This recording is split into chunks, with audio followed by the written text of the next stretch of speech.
All right, we are live. Welcome, my friends. Welcome. It's the time of the month again. Final live stream of the month means free live feedback. So, as a reminder, if you're watching the recording of this later, every month, the very last Friday of the month, I do a special stream where I provide free feedback to everyone who submits music ahead of time. Today we have 4 submissions. Actually, that's kind of nice. It gives me a little bit of a break. We don't have as many as usual. I have 4 submissions, and the rules are very simple. The week ahead of time, I open up for submissions. I make an announcement on my social media, definitely YouTube, Discord, and then most of the time Instagram. This time I unfortunately forgot to do Instagram. My apologies for that. But I'll make an announcement saying, hey, time to start submissions, send something less than 4 minutes long, and give me a specific request on what you want feedback on, as well as any additional information.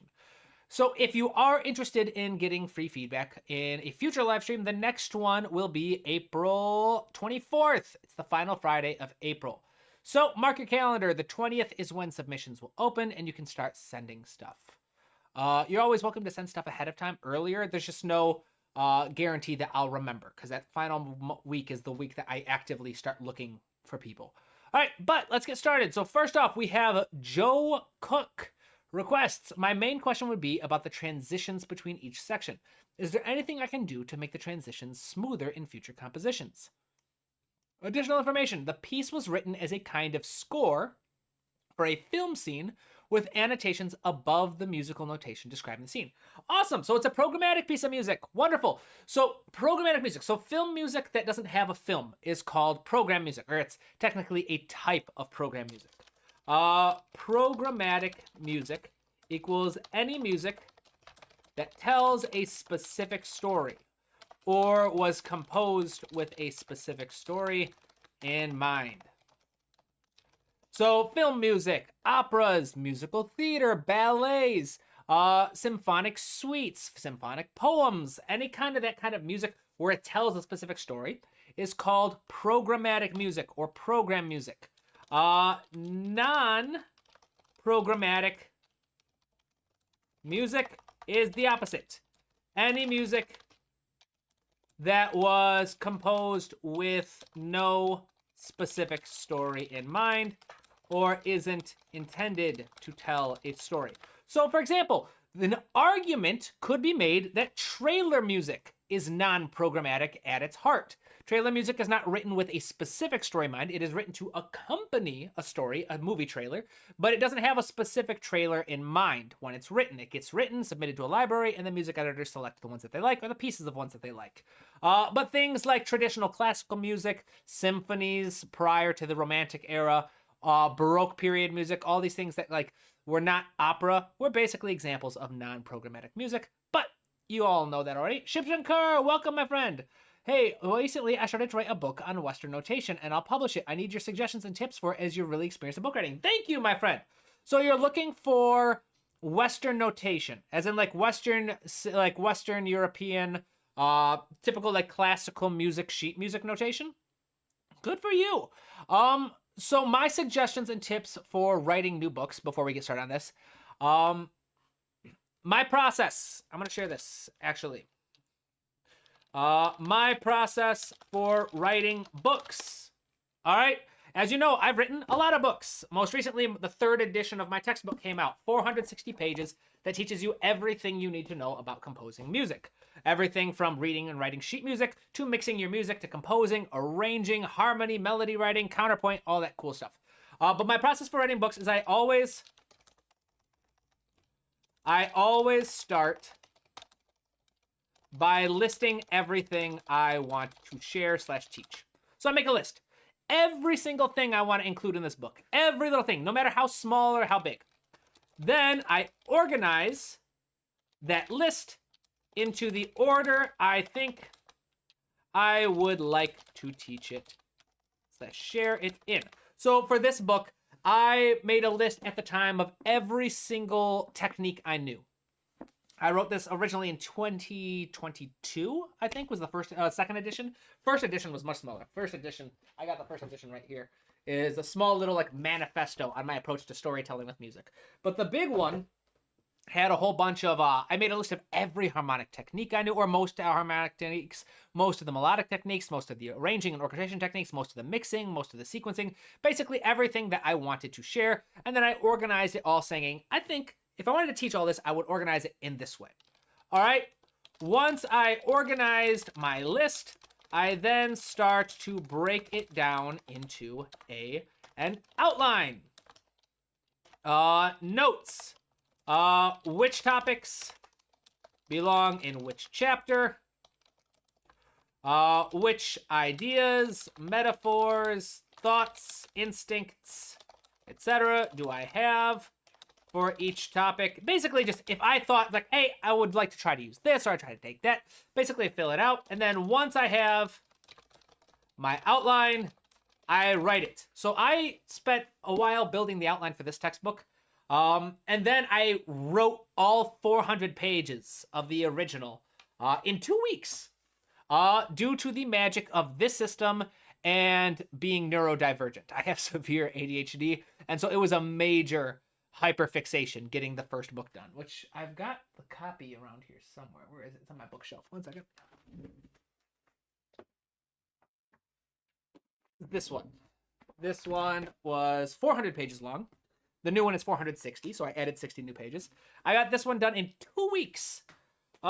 This one took me closer to a year because I wasn't as fixated on it. But writing the new 60 pages versus the original 400 took me a very different amount of time. But hopefully that helps, Ship Shankar. I hope that helps you with your book. And good luck. That would be my recommendation. Yes, only 4 submissions this time. I think that's my fault. I forgot to advertise on Instagram. That's my bad, but I'm not going to complain. It's nice having a bit of a breathing room. 23, you don't suck. Don't worry. You always submit stuff, so I appreciate it. I appreciate all the regulars who submit stuff, and I appreciate all the new people who have submitted this time. Abby Scores Film. Hello, sir. I have 2 melodies in my music, which I wrote randomly on the same chords, but these melodies are beautiful, but I don't know whether that is counterfeiting it or acting a polyphony. Please help me. Oh, no worries. Yeah, you are more than welcome to do that. That is not, yeah, so what you write on the same 2 melodies in music, which I wrote randomly on the same chords. No, yeah, that's fine. That's common. In fact, I did a big, I had a big, commission for composing a mass, actually. I composed a mass, and the entire mass, every single piece, I built on the same chord progression. That's an artistic choice. Yeah, chord progressions don't need to be completely new. In fact, chord progressions, a lot of them get reused a lot because there's only so many combos you can create. And once you have an idea, for example, Lord of the Rings, Howard Shore wrote 96 different themes, and a lot of them were built on the same simple harmonic ideas. Pirates of the Caribbean, every major character's theme starts with the same 2 chords. There are ways of unifying and creating structure within a soundtrack to help show how different themes are related to each other, how different characters are related to each other. Yeah, I would not worry about that. Using the same chord progression for 2 different pieces of music is perfectly fine. Ships in the car. I see you can trim this part and post it as how to write books or something like that. Thank you. That's a good idea. So with all that, thank you to everybody who stopped by. Let's get started, shall we? Today, Joe Cook, first submission. As a review, my main question would be about the transitions between each section. Is there anything I can do to make the transitions smoother in future compositions? And the piece was written as a kind of score for a film scene with annotations about the music and notation describing the scene. That's where I started talking about this. Then Ship Shankar had a question about that. Let's listen to the music. Ooh, Dracula. Let's see here. There we go. So we don't have, let's open the sheet music as well so we can follow along. Thank you for including that. If I can open it. I don't know if I can see it. Do I have to there we go. Let's follow along. This is handy.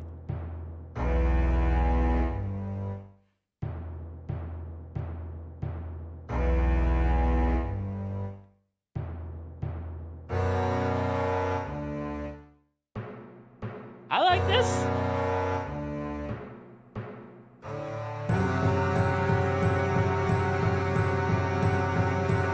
I like it. Nice movement of energy.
like this.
Joe, well done, my friend. So, a couple of words.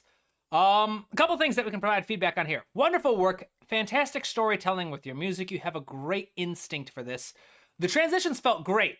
They helped a lot to have these little hit points up here, detailing what's happening in the story to help set the mood, to help create some proper programmatic music, some proper story. Now, some things that can be your sheet music. I'm just gonna say your sheet music can be cleaned up significantly. I have a series coming out in a month or two where I'm gonna be all about notating music. So, and one really cool thing, I actually get to show off my new tool. Look at this. All right, this is the wrong one. I was sent these in the mail by some lovely people in the UK showing their product, which are stencils. They are called Staffsmith is the company, and I will be making I'll be advertising for them in the upcoming video series. But they do stencils for sheet music, and it's going to be very, very handy because I'm going to pull this up right now. I'm going to demonstrate a couple things with the sheet music in front of you by pen. That marker's not working. Let me get a different one. I want to make sure that I have. There we go. Over there. So I'm going to draw out stencil. My markers are like dead. I don't want to use a permanent marker because it's such a nice stencil. I'm going to make sure that I'm using but super simple. I've got my staff right there. So right now you have two options that you're doing. You have a lot of things where you've got like 4 rests that you can see in the paper. So for example, like right here, you've got 4 quarter note rests. Generally speaking, you can just use a whole rest instead, which I can't really demonstrate, but you can see that all like this little black marker. See how that looks much cleaner. The general rule when writing sheet music is the less ink you use, the better. There are some exceptions because the idea is the less ink you use, the less black there is on your page, the cleaner, one, the easier it is to print, the cheaper it was to print. But number 2, the easier it is to read. So there's a lot of stuff that we can work with, but that's a whole deep dive that we can do much later. I've got a series coming out. If you're looking, I don't have it in here because I've been studying it. There's a textbook by Jonathan Feist. Contemporary music notation. Jonathan Feist, music notation. It's done with the Berkeley Press. Here it is. This book right here, Berkeley Contemporary Music Notation by Jonathan Feist. Wonderful person, wonderful professor. Recommend this book for learning more, but I will have a series coming out. So other than that, you asked primarily about your transitions. Are they smooth? I think they work. I think they work very well. There are two types of context for transitions. We have musical context and extra musical context. All right, extra musical context is context that for like a hit point that comes from the story itself. You've got that, and that helps smooth things out tremendously. Because when we know that something jarring happens in the music, but it matches to something, then it feels smoother. It works. And within musical context, if you want a smooth transition, extra musical context equals the transition matches to a hit point, which provides sense and reason. All right, musical context is there is no hit point. There's no story. Specific story-based reason for a transition. And this leaves you with two choices. All right. Choice number one, a gear shift transition. Sudden transition with no preparation. All right. A gear shift transition is a transition where there's no actual, like, you're like, boom, I'm in one key, boom, I'm in the next. I'm going with this rhythm, then bam, I'm doing suddenly all eighth notes. Syncopated, strict rhythm. I'm super soft over here, I'm assuming, no, like mezzo forte to fortissimo over here. Not a lot of transition. There's not a smooth transition. So, and that is fine. These are fantastic for super big or super dramatic shifts in energy. You can have something be super huge and then bam, come down small with no preparation. And it creates this very impactful feel. You can have something be very small and intimate, then bam, gets huge, no transition whatsoever. And it feels amazing because there's such a dramatic contrast. Now, if you want something smooth transitions equals a transition that happens gradually and over time. I have a whole section of my textbook that talks about these, but I'll give you the quick rundown right now. Step one, identify your starting point and your ending point.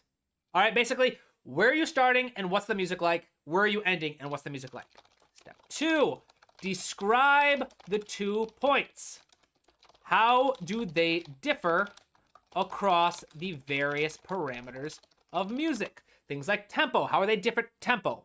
How are they different keys or harmony? What are the melodies like? What's the average note length? What are the biggest differences? What are the biggest, most important differences between your 2 sections? All right, step 3. Identify how long you can take to transition. Typically around 2 bars, but any length of time can work. All right, so you identify, like, I got 2 bars, or maybe you have a whole transition section. You've got 8 bars or longer to transition from this type of music to this type of music. All right, step 4 is brainstorm a strategy for gradually transforming each major musical difference. So let's see in section A, for example, going from 60 BPM to 90 BPM gradually across 4 bars. So you just add, like, accelerando is the term you would add. 4 bars, 60 BPM, accelerando. You're going to get faster and faster and faster until 4 bars later, boom, you're at 90. Or going from the key of C major to D major, with the distantly related key of D major. That has 2 difference. D major has 2 sharps, C major has 0. All right. across 4 bars. And you'll come up with a strategy. Maybe you'll use a chain of extended dominance. Maybe you'll use a couple, you'll use a deceptive resolution of some sort. Maybe whatever tools you're going to use to transition. Or going from mostly woodwinds to a massive strings and octaves plus brass choir. Whatever it is. You're saying, I am in this section, and I need to get from these characteristics to this characteristic. This is the amount of time I have. Here's how I'm going to go beat for beat, measure for measure. How am I going to map this out? Hopefully, this helps. So if you want, this is where I would take a screenshot, okay? If you struggle with transitions, I would screenshot this right here. Smooth transitions specifically, if you really want to create like smooth transitions, this is the workflow. If you would like a much more in-depth discussion, I do cover it at detail in my textbook. And I can do this demonstration in a live stream. Let me see what, writing transitions. Chapter 16, page 170. See, so it couples that. What else is in that chapter? Chapter 16 also tackles contrasting themes and transitions. That's the whole chapter. It's like writing contrasting themes, secondary themes, B themes, things like that, and transitions. Transitioning between themes. You can get 20% off the textbook using coupon code COMPOSER, all caps. Only a few physical copies are available left on my website. You can get physical copies on Amazon, though. Let's see. Questions. People liking the music. Right? Yeah, these are very, very cool. Want to see the cool thing about these stencils, too? Sam Smith, I got sheet music, and they sent me one for guitar tablature, because they know I'm a guitar player, which is really, really cool.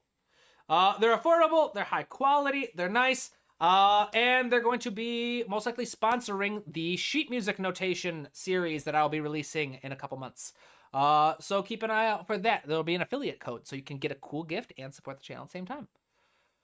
Abby Skill Swarm, sir, can you listen to my melodies behind the stream and guide me? To be honest, I just started out making music a year ago and tell me where to submit them. Yes, I can. I'll give them a listen. I can't do it on the stream just because prior to the streams, I listen to all the pieces so I can make sure nothing is inappropriate. I've had a couple people try to submit stuff in the past that was just very inappropriate and would have gotten my channel in trouble on YouTube. People thinking they're funny. But send it to me at my email, tabletopcomposer@gmail.com. And include just the questions. What specifically would you like some help with? I'll see what I can do. I'm always happy to help people. Ships and Kerr, I also did that in my submission. I did E to F minor modulation in the end. I don't know how smooth it is if they really distant keys. You can definitely do very smooth transitions for distant keys. It requires a little bit more effort, but smooth transitions are always possible. So thank you very much, Joe Cook, for your submission. I hope the feedback was helpful. Let's move on to Kuda's compositions. Request, is anything wrong with the arrangement? If yes, then what is it? Let's give it a listen.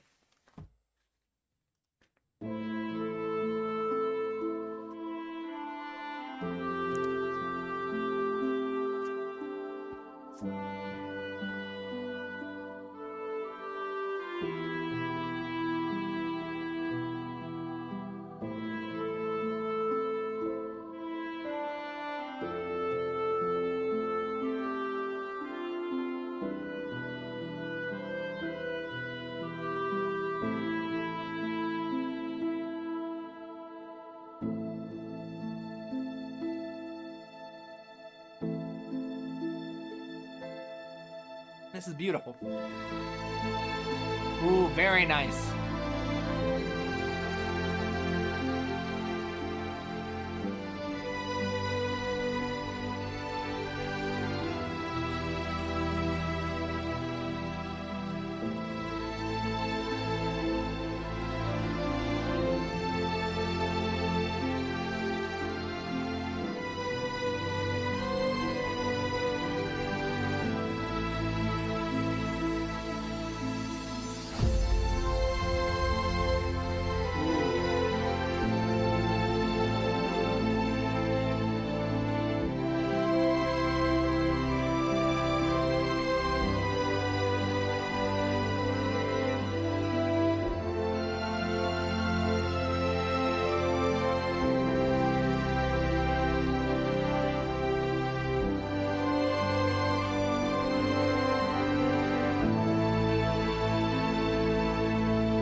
That was beautiful. Kuda, well done. Kudos to Kuda. Tamashi, well done, my friend. Well, I mean, not Tamashi, well done, my friend. Sorry, Shift Curse got me all confused in the comment. Tamashi, welcome, my friend. Always good to see the OG of the channel here. One of the OGs of the channel. Always good to see the regular names. Thank you, Kuda, for submitting. Wonderful, wonderful job. So, one thing's first, I want to just point out props are due. That string drop. Where was it? Right here. Not yet, quite yet, but the strings come in. It's a very beautiful, soft melody. Well, not melody, but it's a nice pedal. There we go. Oh, the contrast here is gorgeous. This is what I was talking about earlier, about how I was literally just talking about this. I love how you guys always seem to demonstrate exactly what I'm talking about. I was talking about here, gear shift transitions, or are fantastic for super dramatic shifts in energy. This isn't completely gear shift. It's not out of nowhere, but that shift in energy, that dramatic contrast. We go from something very intimate and small, just the piano, the harp, and we have a soft little string pedal, to boom, this string melody in octaves, and it gives you goosebumps. That's one of the secrets to goosebumps. You want to give a lot of goosebumps to your audience, go from a super soft, intimate idea, and then bam, expand it in something much larger. It's beautiful. Listen there.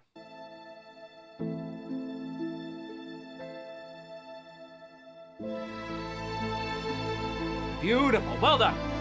So, Kuda, you were asking about your arrangement. So every time I get asked about an arrangement,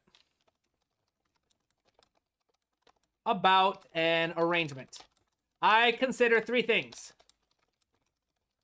All right, I consider separation, focus, and balance. These are the three keys to clarity. If your music lacks one of these, it's going to sound muddy, it's going to sound chaotic, it's going to sound messy. If that's what you want, cool, good for you, awesome. But if you want a nice, clear, beautiful, romantic sound, you need these three elements: separation, focus, and balance. Separation is the basic idea. Actually, I learned how to type arrows, and I like the arrows now. Separation is the idea that each layer in your music stands out as a distinct layer. So for example, your melody, you can tell, oh, that's the melody. Those are the chords. That's the bass line. That's an ostinato. You can tell what the different layers are. And there are multiple tools that are used for this, but you can create separation between layers by controlling the degrees to which each layer is different across rhythm, articulation, pitch, and timbre. Obviously, these aren't the limiting ones, but these are the most common. Rhythm, give each idea its own rhythmic identity, the own rhythm that it follows. Your melody should have a different rhythm from the chord progression. Articulation, if your melody is more like staccato and bouncy, give your chords a legato sustained texture. Pitch, melodies up here, bass lines down there. Timbre, melody is in clarinet, bass line is in cello.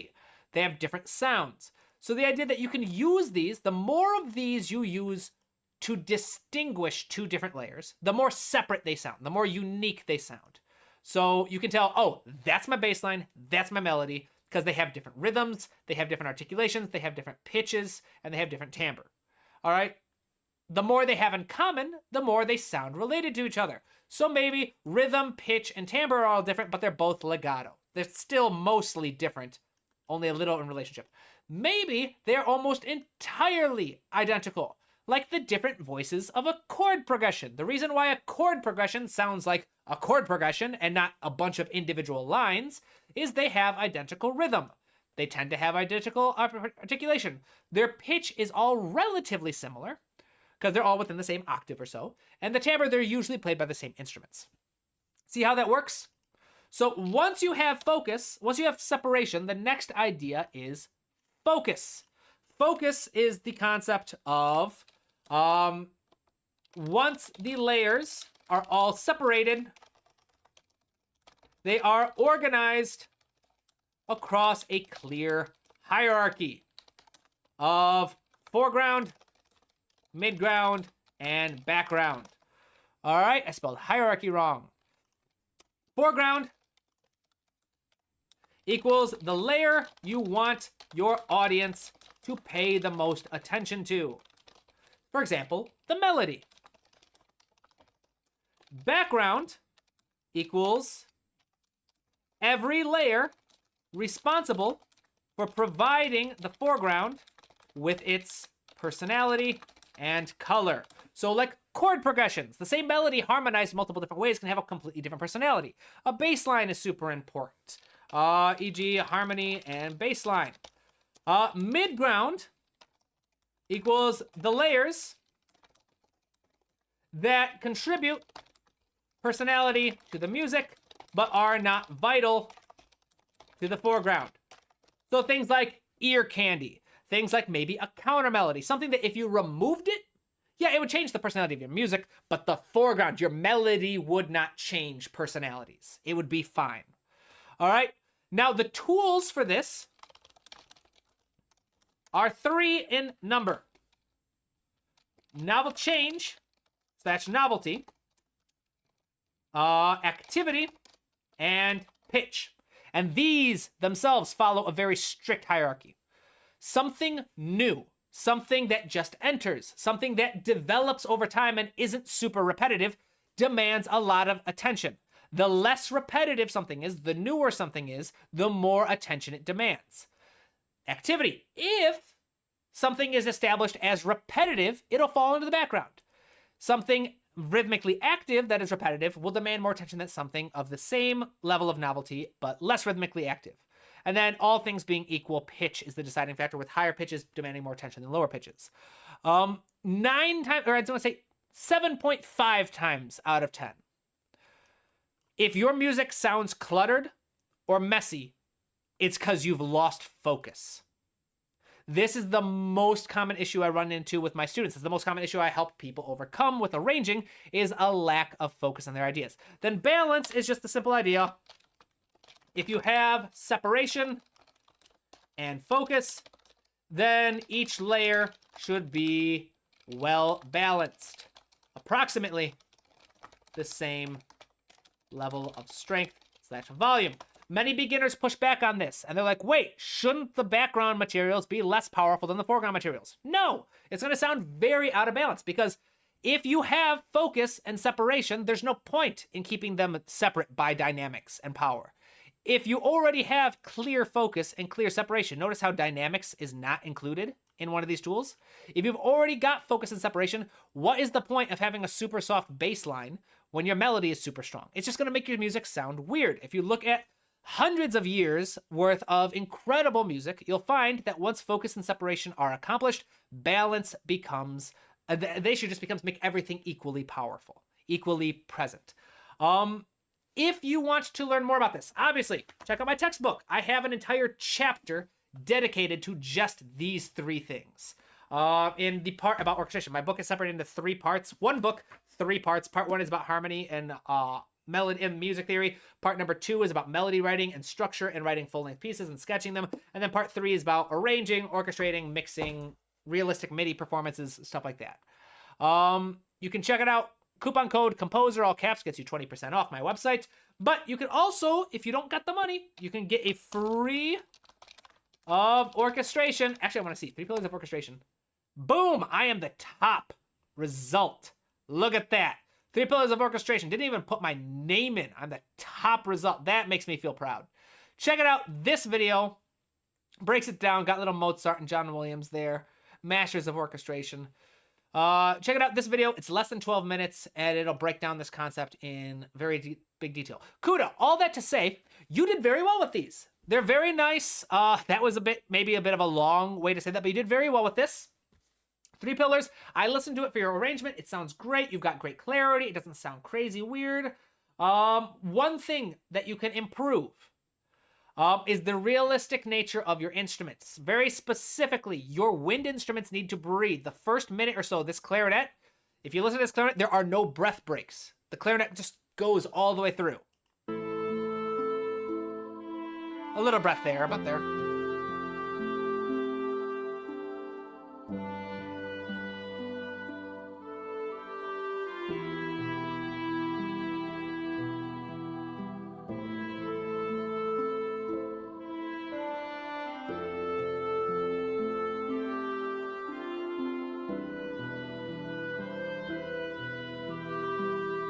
All right, so those first opening tones, there was some separation, but that melodic idea right here, that you hear so much going through, without a couple breaks in between to help prep for that, that would be difficult for most players to perform unless they're like professional grade.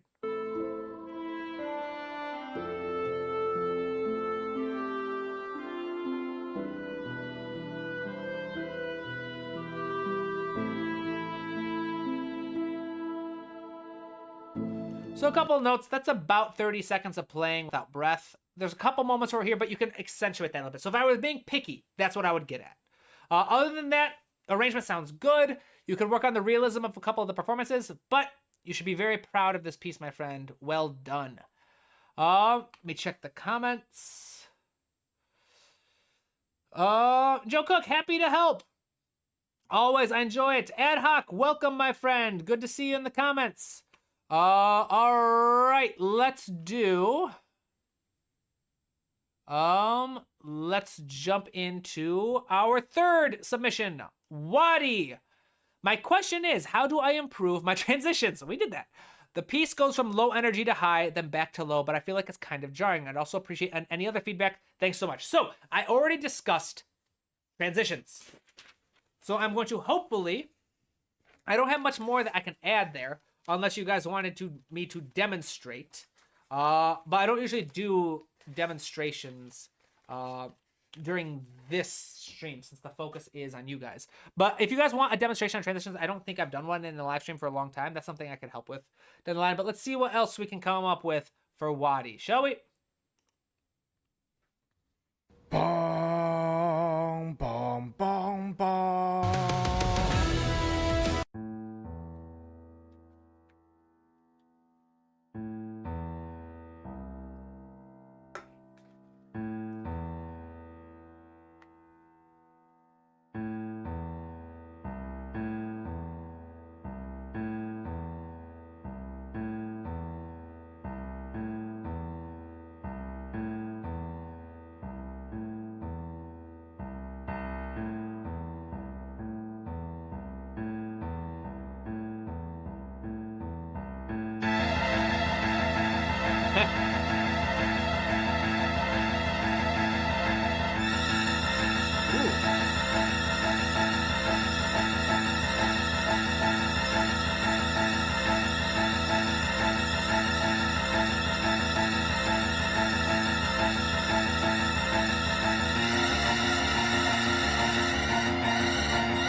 Dude.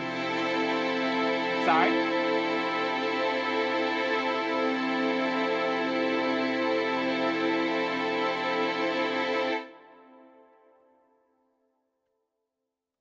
All right, now it's done. I love that. All right, so first off, what I really like, what got me smiling really bad about that one was it sounds so much like a rat. Those like little squeaky strings. Where were they? And then it jumps up. I love it. That shrill upper violins are insane. They work very well for that imagery of like the rats and just like the gnawing and the scurrying. Very visceral, very, very. The word poetic seems weird to use in this setting, but it works very, very well. It is very poetic. And in that sense, I think your transitions work fine. In film music, these jarring, dramatic transitions are not out of the ordinary. In music, in film music and other kind of media music, the transitions match what's happening on screen. So assuming that this matches a scene, which it seems like it does, the rat, the scientist, and the shovel, the vermin within it, looks very much the original motion picture soundtrack, I'm assuming this is a film score, all right? And it works very, very well. The transitions are fine, the rapid changes. I wouldn't be too self-conscious about that. Film composers have done that all the time. John Powell does that. John Williams does it. Howard Shore does it. Hans Zimmer does it. Even if you want to go back into the days of, what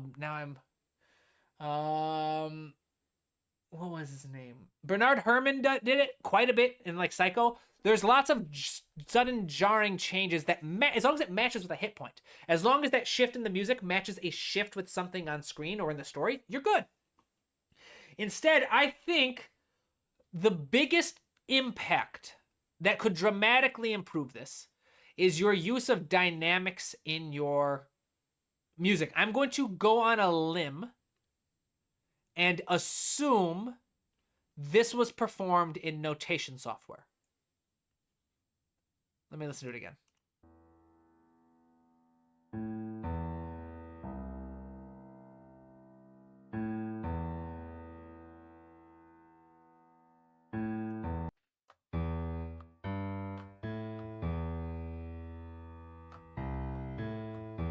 So there we go. So it's an A minor chord.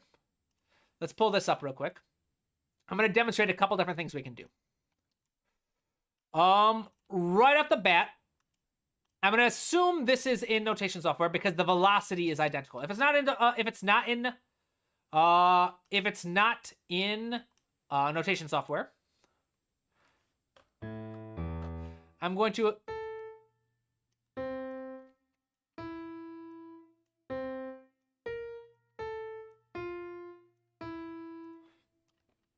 let's copy this.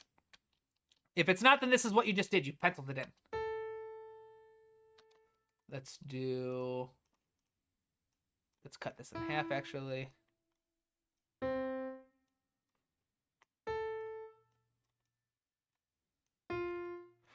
So the first thing we're going to want to do is improve your use of velocity. So this is what we hear so far. Let's drop this down an octave. There's actually 2 octaves, I think.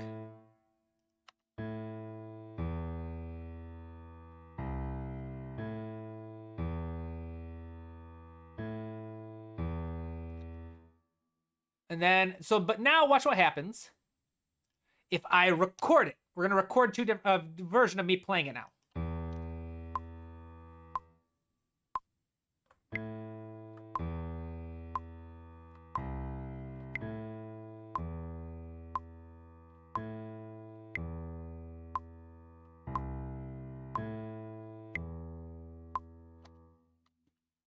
So a couple changes.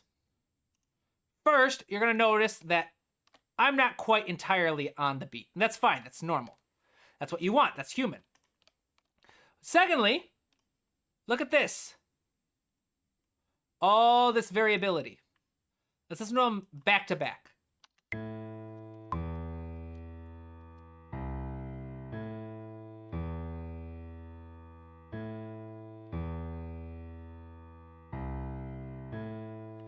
Every note is entirely identical.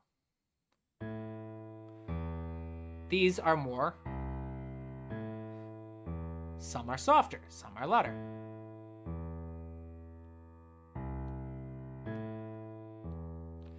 So that's something you want to, so you can either play it in, if you're not an accomplished piano player, that's fine. the fact of the matter is you don't need to be a performer. You don't need to be a musician who plays another instrument to be a composer. That's never been the case. Does it help? Yes, it always helps. But Beethoven did not play trombone. He never played trombone, yet that did not stop him from writing for trombone. So if anyone ever tells you you have to play an instrument to be a composer, you don't have to be. No, it's ridiculous. There is a rich history. Yes, you could say Beethoven was an accomplished musician of multiple other types, but there is a wealthy history of composers who just were not performers. All right, is it necessary? No. Is it helpful? Yes. But don't let someone tell you not to. So if you can't, and all you have is the pencil tool, something you can do is come in here, and you can do, so go to MIDI, and you're going to find everybody's got some kind of randomizer or humanizer. Randomized velocity level minus 1010. Watch happens.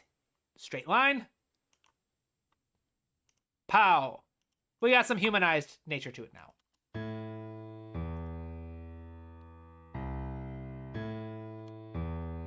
It's a very, very simple thing you can do to just immediately bring in more human quality to it. Number 2, so that's called velocity. Number 2, that would be very beneficial for you. Let's do, which one is this? This is woodwinds. You have a trill in your strings. Now the long string, so that the velocity works very, very well for, I don't want tremolo, I want a trill. Velocity works very well for short notes because it impacts just trill. Here we go. Minor second. Because it impacts just the start of your note. If you're doing a note like this, though, we've got a trill going on.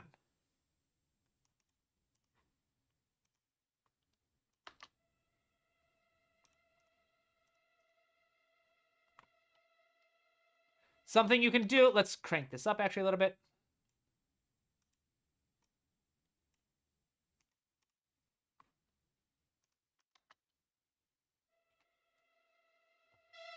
There we go.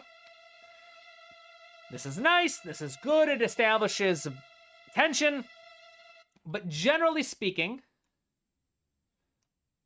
you're going to have some dynamic movement to the dynamics.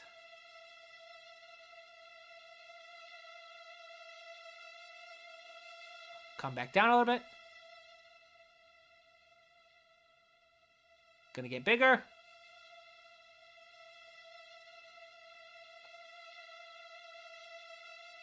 And what I'm doing is I'm using my mod wheel to impact the volume for a long sustained note.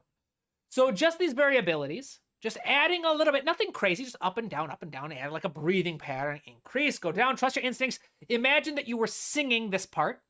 Where would you get louder? Where would you get lower? That's the simplest strategy. Anytime you're doing something on piano for velocity, or trumpets for performance, or clarinet, or strings, or whatever you're doing, anytime you're recording a part and you're trying to make it more realistic, just imagine how would you perform this if you were singing? Where would you get louder? Where would you get softer? And reflect that in your velocity and your modulation data, and you'll be good.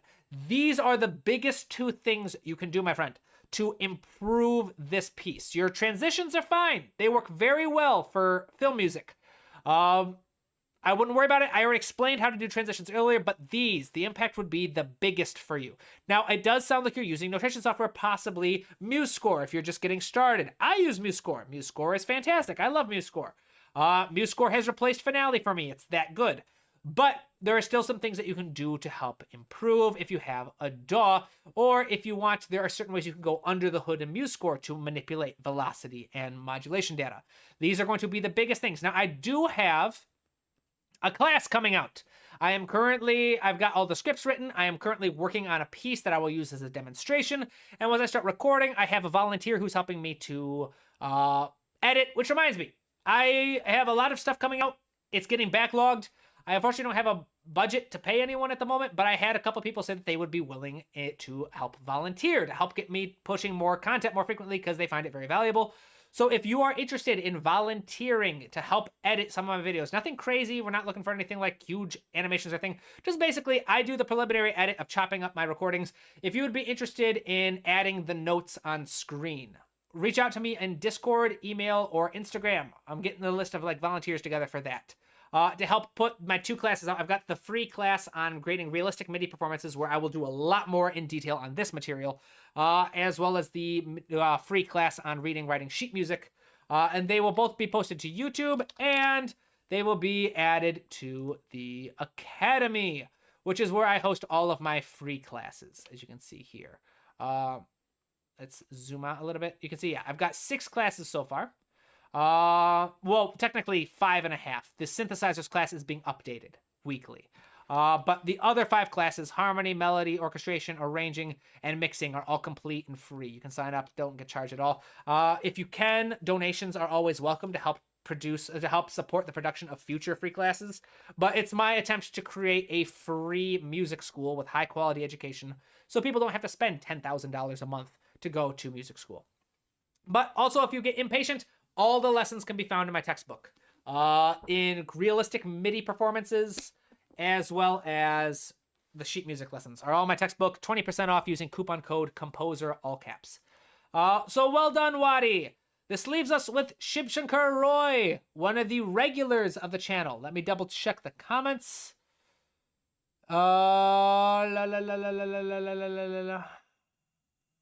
Well done, people liking the music. So I've sent you my, Abby Scores Film. Hello, sir. I've sent you my melody. Please give it a listen to these 8 bars. That would help me a lot. Of course, I'd be happy to. I'll give it a listen to it. I usually call it a week at the end of the stream. I'll listen to it sometime next week, and I will provide some feedback. Unfortunately, though, like I said, I do not listen to any music on a live stream that I did not vet beforehand time. That's out of security. I've had people in the past send me music thinking I would only watch it live, and they had some vulgar things in the video. Not looking to do that on live. Not looking to get in trouble with YouTube. So just as a blanket policy, I do not watch things that have not been pre-screened.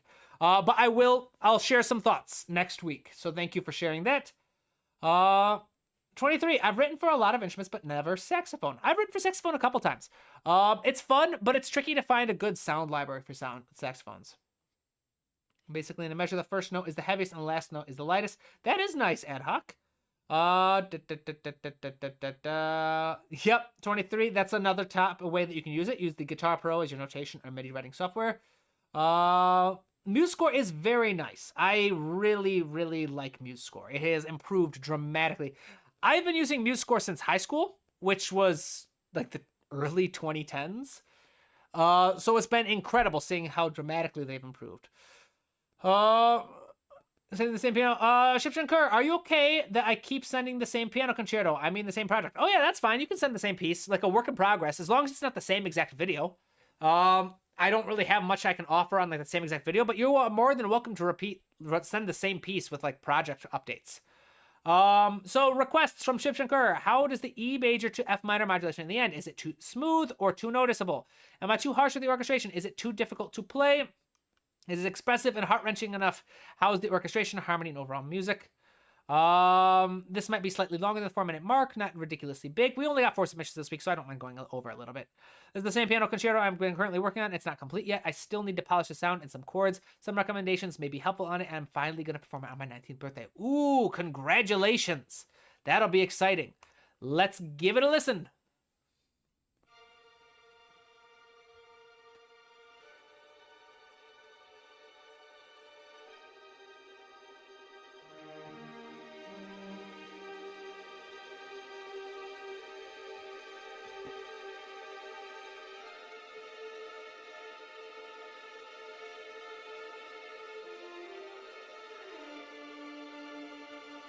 I love that cello part.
Oh my word.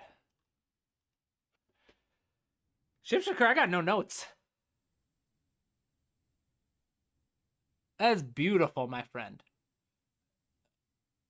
Very, as Jazz Dude said, very Wagner-esque. Beautiful arrangements. I mean, you got me taking notes on my score, just saying study scores by Wagner. Dude, that's like beautifully well done. Your modulation at the end is very smooth. It's not jarring in the slightest.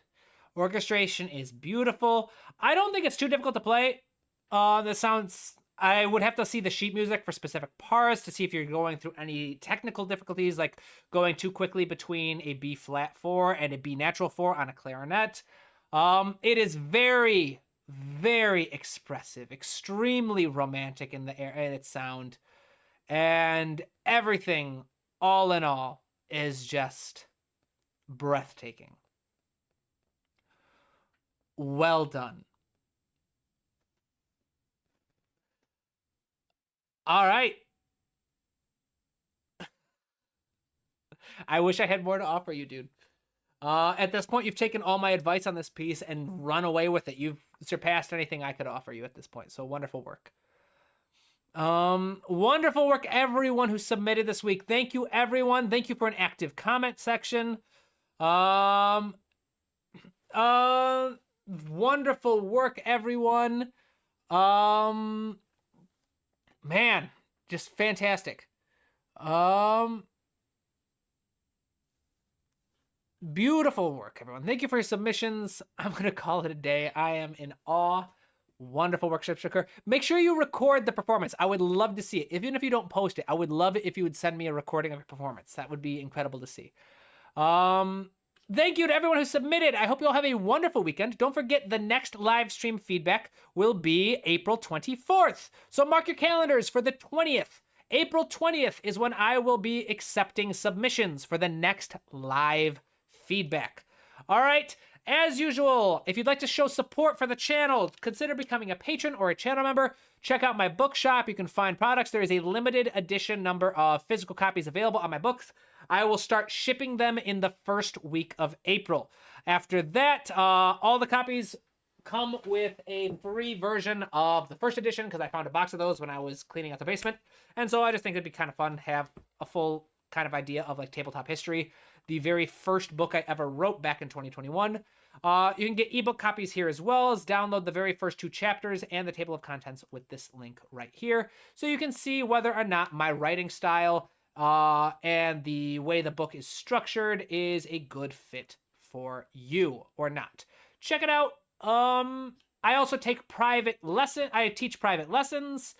If you're interested, I have a couple slots open for the ongoing mentorship, which is regular lessons. I have great reviews. I have worked with students on 6 different continents, which is something I take great pride in. I love what I do, so I appreciate each of you. Thank you again to everyone who submitted music. It was fantastic. And I hope you all have a wonderful weekend. I will see you next week. All right, bye-bye.